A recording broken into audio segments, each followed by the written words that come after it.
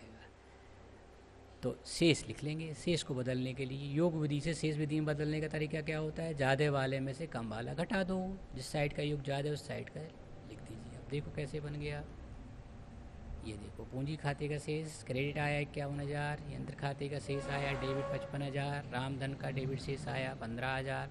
रामधन मतलब देनदार हो गया। रामजी लाल का क्रेडिट आया 53,000 अर्थात लेनदार का प्रतीक है। बैंक खाता हमेशा डेबिट होता है बच्चों 53,000। माल खाता यहाँ विक्रय का प्रतीक हो गया 15,000। अब इसके दोनों पक्षों का जोड़ लगाया तो कितना आया 1,19,000, ये शेष विधि हो गया। अब परीक्षा में लेकिन बच्चों ऐसा प्रश्न नहीं पूछते सामान्य।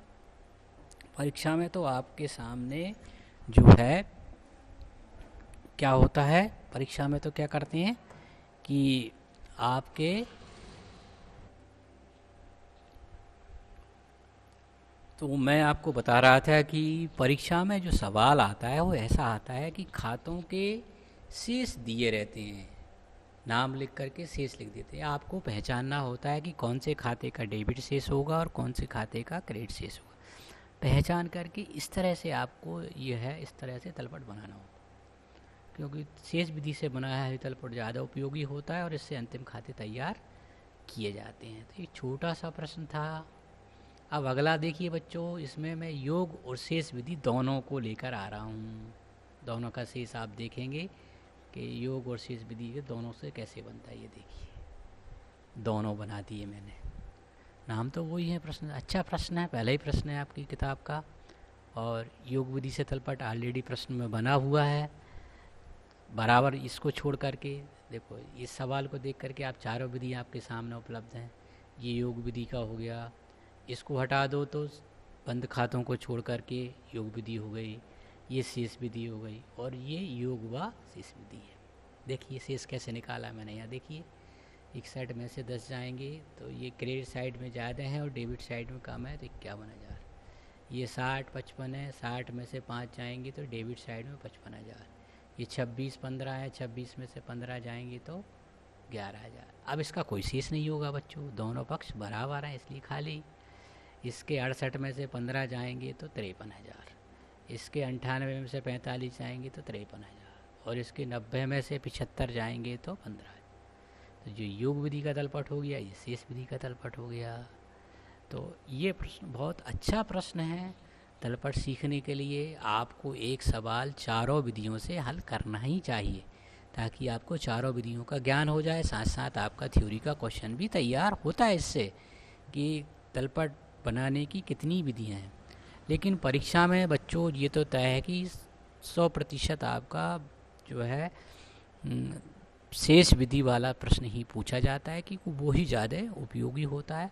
तो उसको सीखें, साधारण सा काम होता है, कुछ कठिन बातें नहीं होती हैं। ऊपर मैंने कुछ खातों के नाम बता दिए कि इनके शेष डेबिट होते हैं, उनके शेष क्रेडिट होते हैं, और आप 4-6 सवाल हल करेंगे तो अपने आप याद हो जाएंगे। किताब में भी बहुत सारी लंबी चौड़ी सूची दी है, उसको आप पढ़ें। तो तलपट बनाने के लिए आपको अतिरिक्त कुछ मेहनत नहीं करनी पड़ती है।